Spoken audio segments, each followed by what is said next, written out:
welcome back to my channel. This is a pregnancy update. I wanted to wait on this one because today I am finally in my second trimester. Yay! I'm super excited and I just want to give you an update on what's been going on the last 3 weeks. So at week 10, it was really wonderful because I had an appointment with the midwife. We had an appointment with the midwife and we got to hear the baby's heartbeat for the first time, and it was really surreal and unbelievable. And it's like, you know you're pregnant because you're dealing with all of the nausea and all of the symptoms. To hear that heartbeat was just magical. It's like you just know that life is being formed inside of you. And it's something so surreal. That's the only way that I can describe it. And that's baby. Oh my gosh. On a positive note, the nausea has been gone for mostly this whole 3 weeks. I've almost felt like myself again, which has just been such a huge blessing. The sun has been out, so I feel like everything just came together to make a really lovely last 3 weeks. Yesterday, I got really sick. I was nauseous, I threw up, I had a really hard time at work, and I cried myself to sleep. It was so bad, but today I'm feeling a little bit better, and so I'm just hoping that that is out of the way, or, you know, just lessened a bit. A friend of mine told me yesterday that when she was pregnant with one of her girls, that whenever the baby went through a big growth spurt, she got really sick, really nauseous, and so maybe that's what's happening. I felt horrible all day in my stomach. All the things that I had worked so close to getting back to normal as far as eating a much more fruit and vegetable based diet all throughout the day just went out the window. I made myself a giant liter of vegetable juice and the whole thing went down the toilet. But hopefully moving forward, I will feel good and normal, and that was just maybe one of those growth spurt days. So that's what I'm hoping. At the 11-week mark, I had a little scare. I woke up to some brown discharge, not quite blood, but it did freak me out enough to know that before 12 weeks, your chance of miscarriage is much higher than after 12 weeks. And so waking up to seeing that, I got scared. I called my midwife and she just said, you're probably just, you know, doing too much and to take it easy. And then of course I Googled, and you should probably just never Google anything when you're pregnant because you can send yourself into hysteria. And they were just saying, you know, like if you're working too hard, it can happen to you and you don't want to miscarry. And also it says that when your cervix and your uterus are stretching, it can just be old blood that is just being stretched out of the corners, which is disgusting, and then that can come out. But thankfully, nothing has happened since then. I've just really needed to take it easy.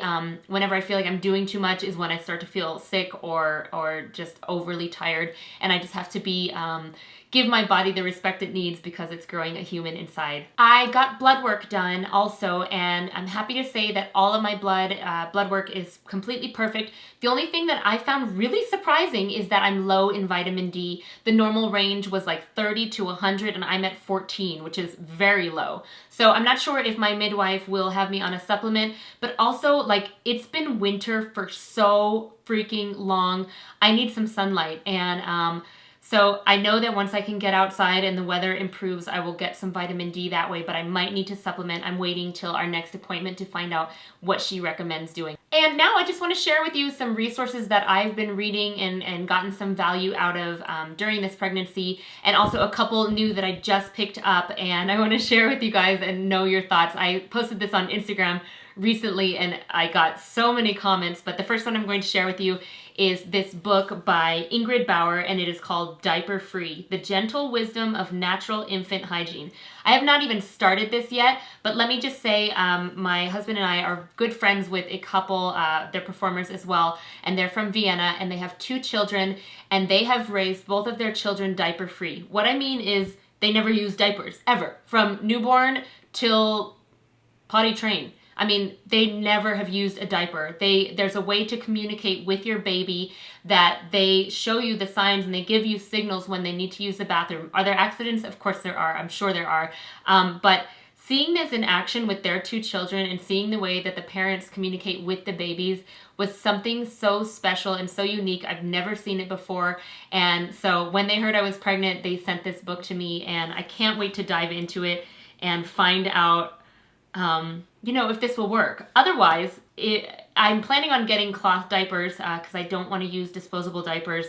But I'm really hoping that this will work. I'm going to definitely give it a try and see if we can make it happen, because what a special way to bond with your baby, just another way to bond with your baby and be able to know the signs when it needs to use the bathroom. So keep your fingers crossed for me, and I will definitely do an update on this once I have the baby, and let's see if it actually works. I don't know if it can work. I'm not 100% confident in my ability, but maybe it can work. And if it can, awesome. What a great way to raise your child, in my opinion anyways.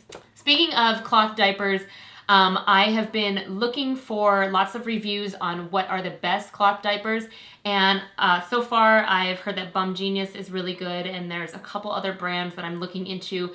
And so if you guys have any information about cloth diapers or your experience, I'd love to hear it. So comment down below and let me know what you think, because that's definitely something, although I want to try the diaper free, I'd like to have those kind of as a backup, at least in the beginning, just to see what's going to happen. So that's definitely farther down the line, but definitely if you have any experience with that, let me know.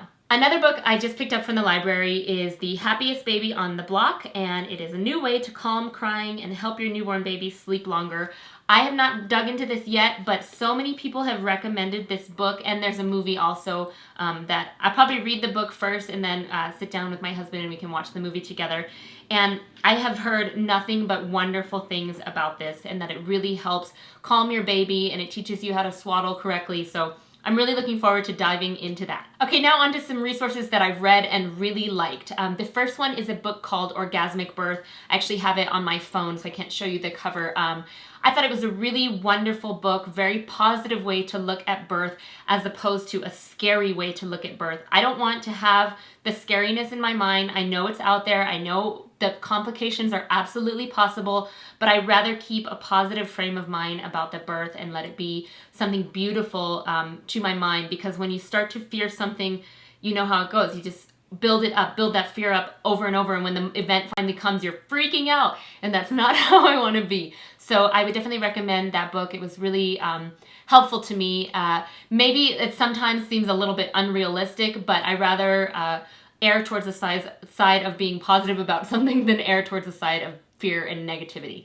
Another book that I've read is this Hypnobirthing method, the Mongan method, and I don't know how I feel about it. I thought originally I was going to really like this hypnobirthing, but I find that the exercises in it are just kind of, they either put me to sleep or I'm just not buying it. Like the rainbow relaxation, which everybody has like raved about. It's basically you do this relaxation where you think of your body like being calm with all the colors of the rainbow, and I mean, that just seems a little bullshitty to me. I'm just being honest with you. But some of the things are really great. Like there is, if I can find it. Oh, this I thought was really helpful. They have affirmations for easier, comfortable birthing. And I think it's always good to speak positive words over yourself, over your body, because you believe most what your mind thinks. So I've always been a big proponent of memorizing like Bible scriptures and speaking those over my life. And this I think is really good. I'll just read you a couple so you can get like kind of like a little taste of it. I put aside all fear as I prepare for the birth of my baby. I am relaxed and happy that my baby is coming to me. I am focused on a smooth, easy birth. I trust my body and I follow its lead. My mind is relaxed. My body is relaxed. I feel confident. I feel safe. I feel secure. My muscles work in complete harmony to make birthing easier.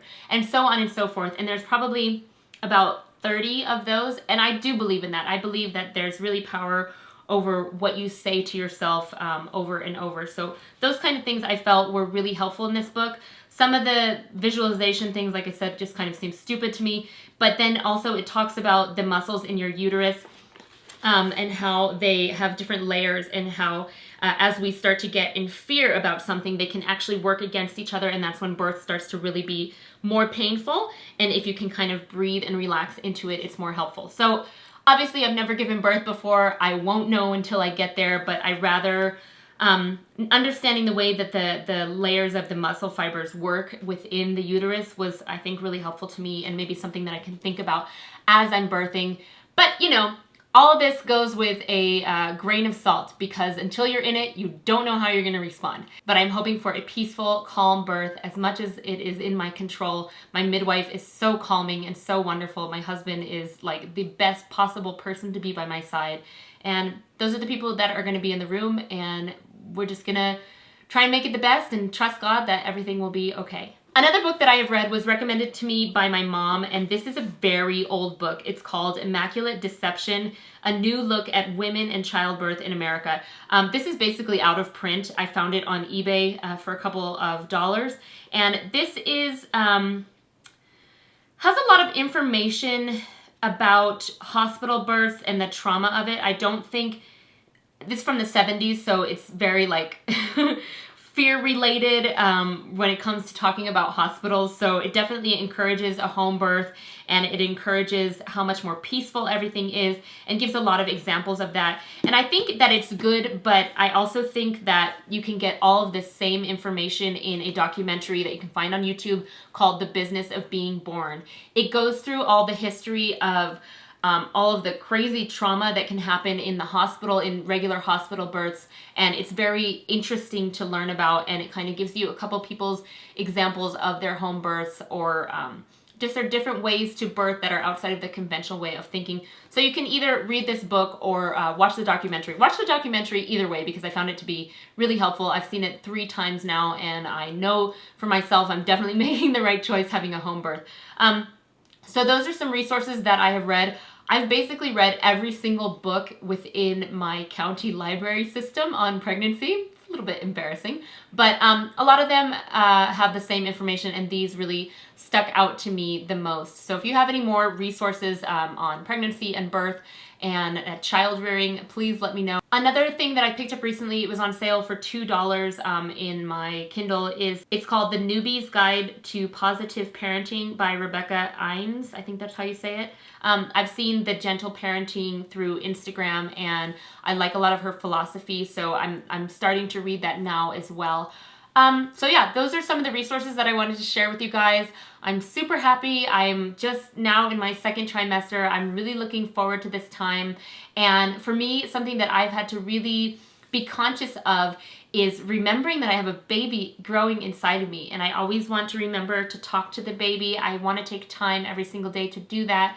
And I'm always singing, but am I singing to the baby? Like those kind of things, those little things that you just go about your life and you're not even thinking about the fact that, I mean, this wonderful miracle is happening inside of you. So this trimester, I really want to be more conscious of that. And I'm sure once the baby starts kicking and stuff, then it's, you know, a whole different story. And when I have the first ultrasound, it will be a whole different story. But right now it's almost like this make-believe thing.